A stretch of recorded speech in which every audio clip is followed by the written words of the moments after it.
All right, I'm here with Chris Corcoran, Ain't Nothing But. Chris Corcoran, how you doing, man? Nice to meet you, Johnny. We're gonna play Rock This House in G. Let's go. Ready? Let's do it. 1, 2, 3, 4.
We played the same thing at the end. Yeah. All right. Yeah, great. Nice playing with you. As you did, yeah. All right.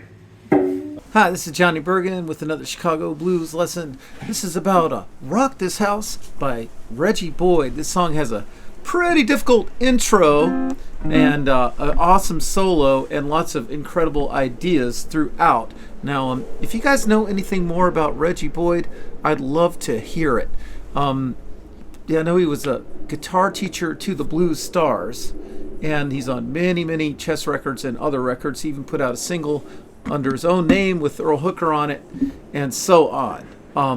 Real well-known figure from the Chicago South Side. I think he even taught Buddy Scott. Otis Rush took lessons from him, Lewis Myers, Willie Johnson. The list goes on, and I definitely should have myself.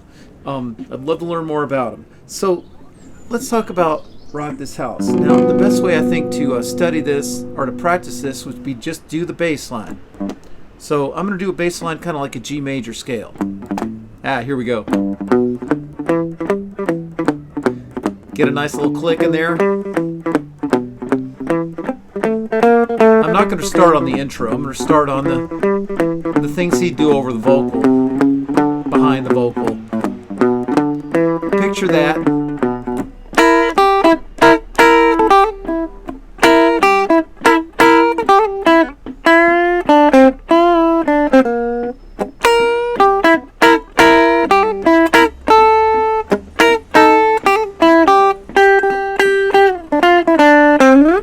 Something like that.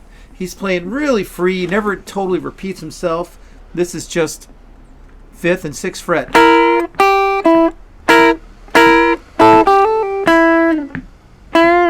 This is the only bend in the whole thing is 5th to 6th.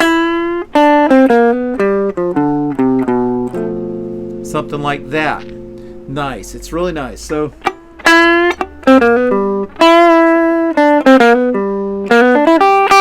yeah.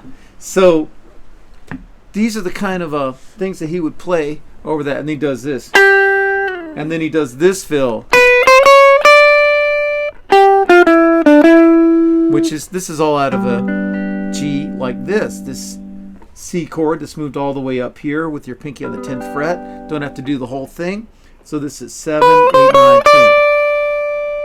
Now just switch over here to your root, second finger, right here on the B string, or doesn't matter. So now let's talk about the intro, okay? I don't think I can actually play this at speed as cleanly, and I'm not going to imitate the record here. I'm just going to break it down so you can work on it on your own. But just go however slow you have to go and play real clean where you can hear each note. However you want to finger it. See, I already messed it up. In my defense, it's quite cold right now. Anyway, here we go. Notice how this just outlines a G6 chord, right? With the E in it. A G with an E in it is like a G6. So 3, 4, 3 and 5 next string, and then your root. So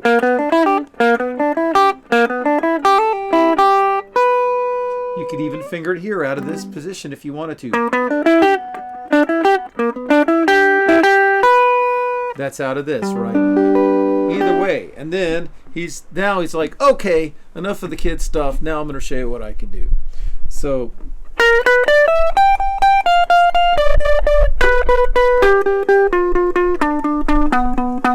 whoa! Notice I use this position here. A G chord that's way up here. 12 and 15. But let me walk into that. Anytime you have this kind of minor third to major third, it's kind of like it's a swing and boogie kind of thing. And you're going to hear that again and again. You're going to hear stuff like that throughout the whole song and in this style. So let me do that again. Roll, 12th fret G string, pinky out to the 7th.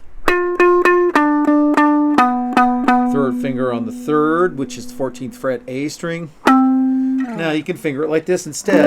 So here's a G chord. Here's all the way up here, 15th fret with a 7th. Now this is hard to pick, man. 3, 3.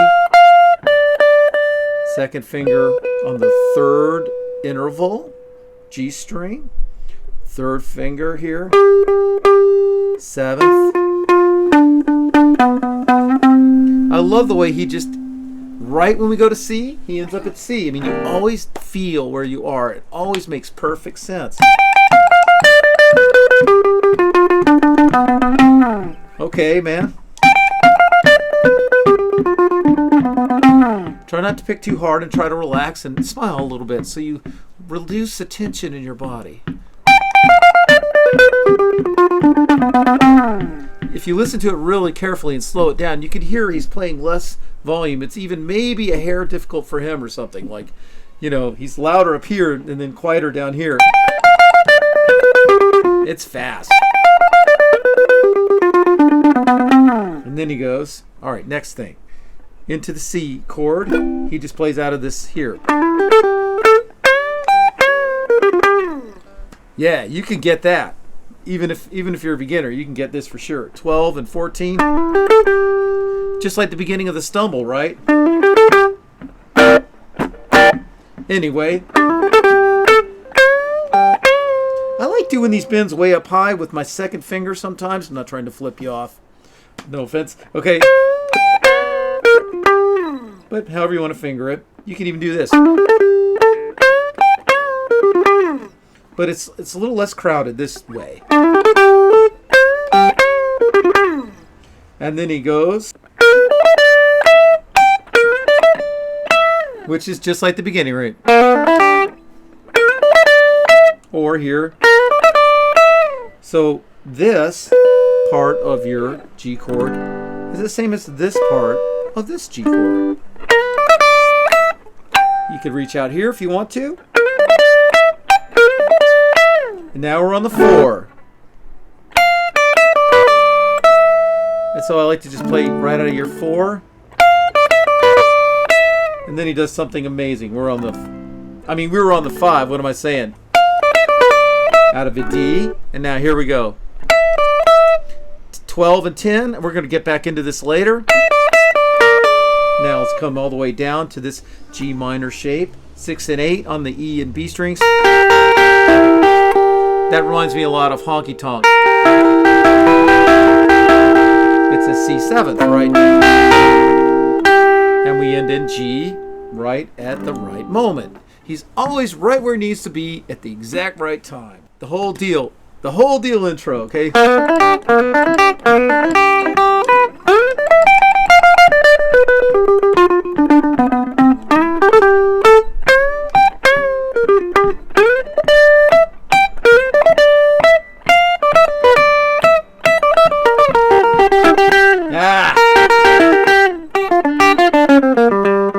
Or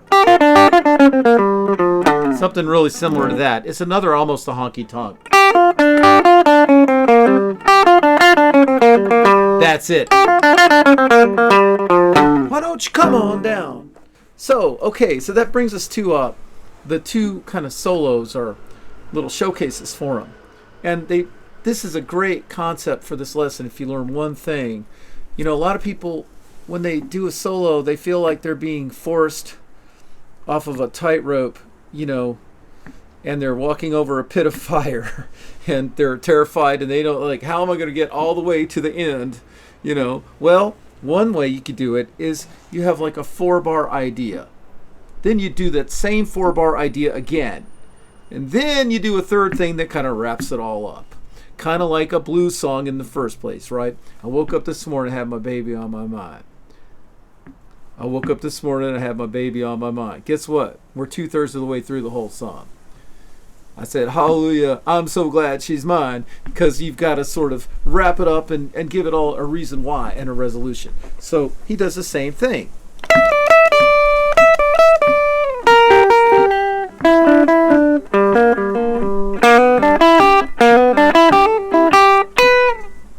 Guess what? He's going to do the same thing. That was a 4-bar idea, and he does the same thing all over again. What that is so we're right in a G6. He's playing a G, kind of a G6.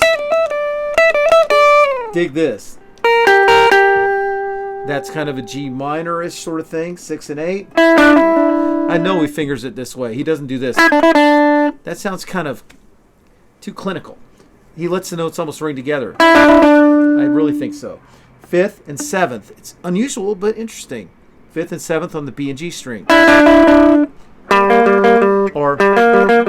And then he just wraps it up. Then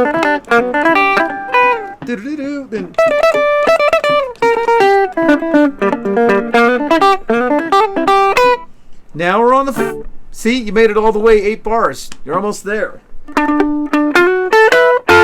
I like the way da da da da da da da. Because you're on the 5, he just went dead in the middle of the 5 chord. And now we're on the 4. Again, we hit to the 1, and he's right dead where he wants to be.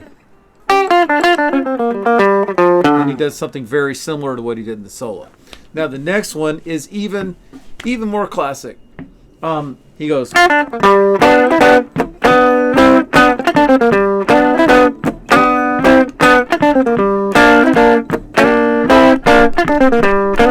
So that's a 7th. It's actually pentatonic, right?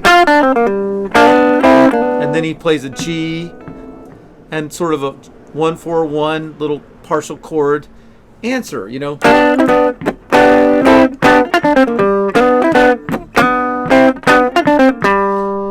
To go to the 4 chord, no problem, just 3rd fret. You can slide into it.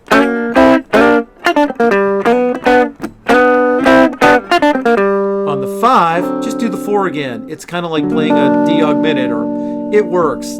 I don't know exactly why it works, but it does. You can do this. That doesn't happen on the record, but you could do that. So that's out of a D ninth. Or you could just do this.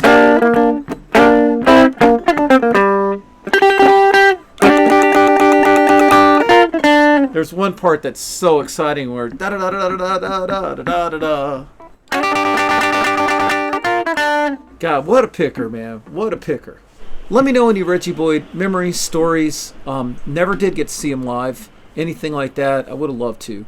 And thanks for watching. Join me on Patreon to support these free guitar lessons every week. Hope to see you on the road. And see you next time. Thanks a lot.